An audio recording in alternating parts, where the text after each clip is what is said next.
this budget has been described by others, by pundits, as one of the worst budgets, one of the most corrupt. What would you say would be your reaction when this came out? Ano mga napansin mo? Well, sa budget, I was so shocked because health and education is the number one mandate from the Constitution, and health is because of the Universal Health Care Law.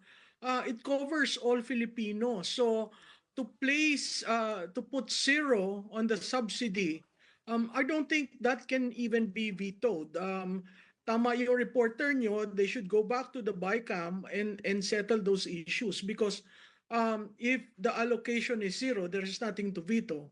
So, a very transactional budget. It tells you there's so many funds that are being used for purposes other than what is required by law. So, from the NEP, it would show that on the second year, last year, the NEP was set aside and there's a huge unprogrammed fund. Today, it's the same, but it's worse because of what they did with PhilHealth and DepEd as well as DPWH. Malu, a lot of pundits are also saying this is a, kumbaga, quote-unquote, it's an insult to the president, no? Because as a chief executive, siya talaga yung may alam ng cash flow natin. Kung saan ba dapat ilagay yung pera. All the reports go to his office. And kumbaga, parang na-etchapuera yung spending plan na pinropose ni President Marcos. Another shocking thing for me was his reaction, which was not so mad. What did you make of that? Yes, Sean, I agree with you. I mean, if you're as the chief executive officer, whenever financial statements are being made and submitted to you, you always look at the sources of fund, the revenues. Is there a shortfall? We have a 15 trillion debt. And the revenues are really very short. That's why they keep saying on the fiscal space that is needed. But here you see that there is a lot of leeway given to Congress, even to increase I don't know for what, they increase the budget for the House and the Senate. And then there is that 340 billion insertion in DPWH. So this is not fiscal restraint, it's really greed because of the way the allocation have been made, setting aside the national expenditure program of the president and the SONA directives that were given. And what do you make of his reaction, which was actually just yesterday and today, nakapag-react siya, sabi niya, papalitan niya. First, sinabi niya na he will do something about DepEd, but not about PhilHealth. And then today, another ambush interview, he declared that he will not be signing on December 20, that he will meticulously go through the budget line by line, which kind of gives us the idea na gagamitin niya yung veto powers niya. What do you make of the president's reaction now, just this week? Well, I'm surprised at the reactions, no? Because it's a pendulum swing from one end to the other. I take it to mean as someone who has not digested the report given to him and how far, I mean, even if you just do a variance review from the NEP to the GAB, you will see really a reprioritization made. So I don't know if he's talking to his political leaders or the political leaders are telling the president, this is what we want and this is the priorities that we want to pursue. Somewhere along the way, that was discussed during the LEDAC. And interestingly, even the macroeconomic assumptions were not taken into consideration. So, hindi ko alam kung hindi niya binabasa yung mga report niya kasi yung utterances niya, ibang-iba based dun sa documents na nakita natin. Okay, well, Malu, part of the budget, of course, is the OVP funds. It was quite controversial also at one point. It was slashed by more than half, and now it's already at 733 million pesos. But if we also recall, may ilang senador din, di ba, who vowed to restore that budget of the OVP. What do you make of that? Well, again, that is the impact of the political persecution done on the vice president. If you look at the extra money that is being realigned or being placed in certain agencies, in certain branches, to cut the budget of the vice president was really a political act on the part of the majority in the Senate and in the House. There was an attempt, yes, you're correct, in the Senate to bring it back to the NEP status, but again, politics reared its ugly head and decided to cut it. Still, I think the vice president made clear whatever is given her, she will try to make use of it, and this is where you will see her willingness to bite the bullet. You cut so much on my budget, but I will still try to give what I have planned for the OVP. Let's just lay it down on the table. We know that you're a supporter of Vice President Sara Duterte. In fact, we can see you in green. Very, very clear to us. But I want to get your thoughts on AKAP. It is one of the more controversial provisions of the budget. In-insert lang yan sa BICAM. It is getting a huge amount. Tapos inuohan na rin ng Senado nung nagkaroon sila ng 5 billion na allocation dito. But we do know it is not only AKAP that is a form of dole-out, but also AIX, which started during the time of President Duterte. Yes. Both, as they say, promote the culture of patronage politics, of ayuda, of dole-outs, especially on a year where it is an election year. I want to know your thoughts on both, and what does this say about, this whole budget? Well, AIX, there's actual rules and regulations on AIX. AIX came about because of COVID. It is a post-COVID safety net. Ayuda, on the other hand, is something that was created by the House of Representatives. In fact, the transcript will bear us out where the SWD were saying, we do not know anything about that. We do not know the rules and regulations about that. We will probably consult with the Speaker of the House. So this is the second year that Ayuda will show itself in the budget. And if you take a closer look at Ayuda, Gretchen, there is no specific sum that you allocate for Ayuda is supposed to be for those who were entrepreneurs who were affected, but they later on changed that into distributing Ayuda in malls, distributing 5,000 to 8,000 to 10,000. And since it is government project, COMELEC allowed its distribution. Imagine the impact of the distribution of those billions of pesos pre-campaign. So it is not a wise use of money. You could have placed it in TESDA and come up with a short program for the retraining and retooling of entrepreneurs. Certainly, the safety net is now becoming more and more buying voters. And if you introduce the changing price protocol on how much ayuda you are giving to whom and which area. Let me try to kind of divert the conversation for a bit. I'm not sure if Well, it's unfortunate how politics is turning out in this country. The House of Representatives has been towing the line and really attacking the Dutertes, putting together POGO,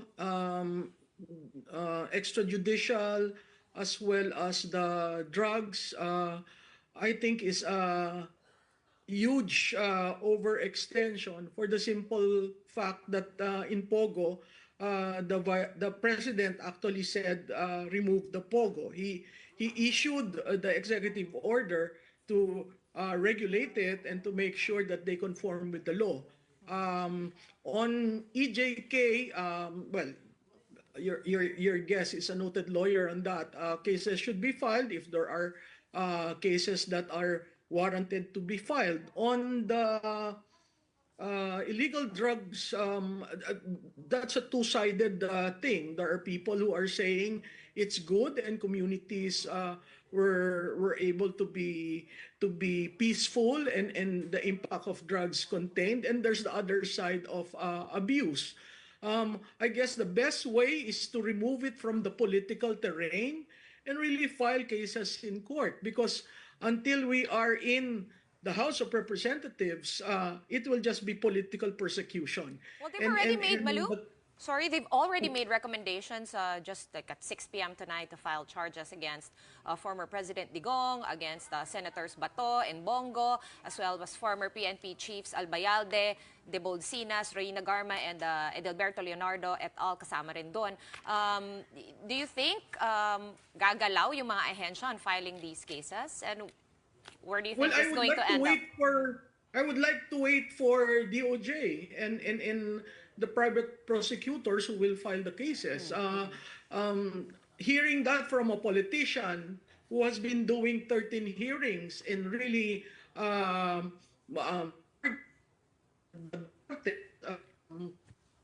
something else. They're for move and file. I mean, our courts are working. If those who felt aggrieved need redress, the court will be the right room and not the representatives or the public opinion. Okay, I guess it's time to move on to impeachment, unless Gretchen has a Speaking of follow-up. speaking of being in the courts, so one thing that's not discussed in the courts but discussed in the chamber is impeachment.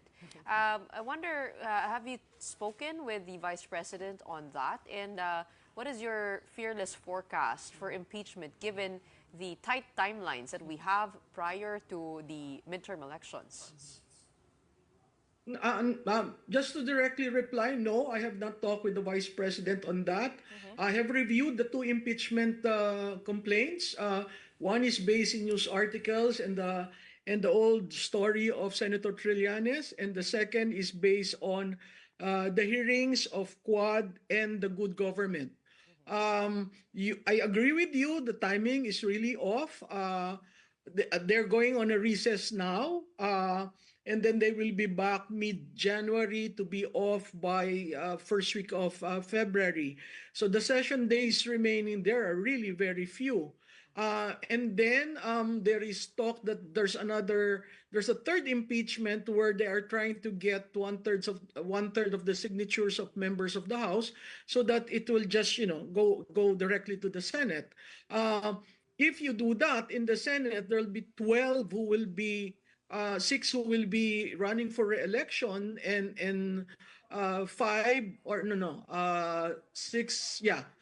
running for re-election, and 5 ending their term. So it's going to be very hard for the impeachment court to be convened if we are very near election time. But they always say, Malu, if there is a will, there is a way, and we've In seen... politics, yes. Shortcut, pwede kumuha ng signature sa Kongreso. Have you heard anything? Yung plano nila, yung 1/3. So, I don't know if they got the 1/3 kasi walang ang balita ko, nagkakahirapan sa pirmahan. In Congress. In Congress, yeah.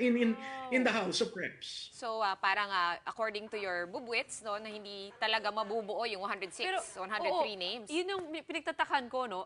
The sudden change in tone of the President, na una sinabi niya, papalagan niya si VP.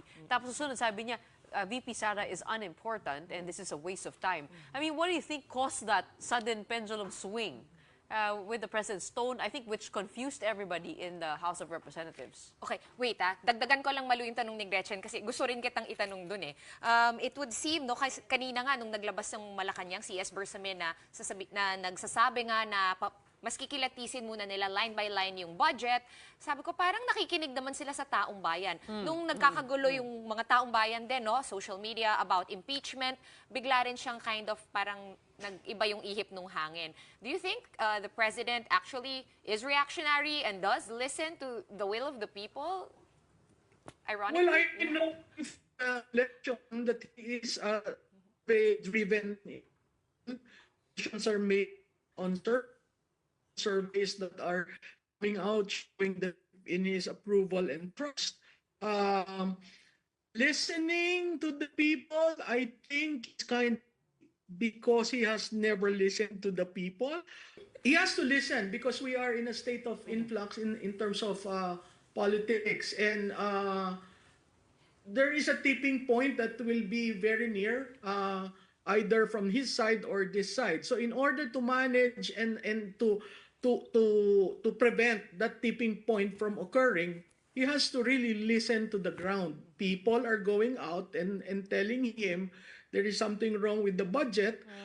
We do not like what is happening in PhilHealth. We do not like what is happening in Congress. It's there's so much politics. He has to rein in his political group for the leader to really shine and for the leader to really call the shots. And do you think that is why nagkakahirapan, no, so to speak, yung pag-gather ng signatures for impeachment sa Kongreso because you know, the president did say na ayaw niya, and it would seem like the congressmen are willing to follow that order since nagkakahirapan nga. Yeah. I agree with you. When that text was released and he confirmed that the text came from him, most legislators were saying, oh, kung wala naman palang order si presidente, bakit tayo, di ba? So, nagsabi na siya. Makikita mo yung swing is 180 eh. From one point to another point, which are not in sync with what leadership is all about. Wait, so he has to Malu, be forthright with people. so Malu, do you believe that the calls to impeach the vice president do not come from the president? Do you believe that? I think that is strategic movement by the president. They are testing the waters. He probably allowed someone to, pursue the impeachment as a logical occurrence coming from the dawn presser of the vice president. But with the reaction of the people, and the Iglesia ni Cristo, about to flex its muscle, I think realpolitik and pragmatism has been introduced into the frame. That is why the president is trying to see where he can gain leverage. At least there is that for now. Great insight. Thank you so much for weighing in on with us on the big story tonight. We have political strategist Malu Tiquia.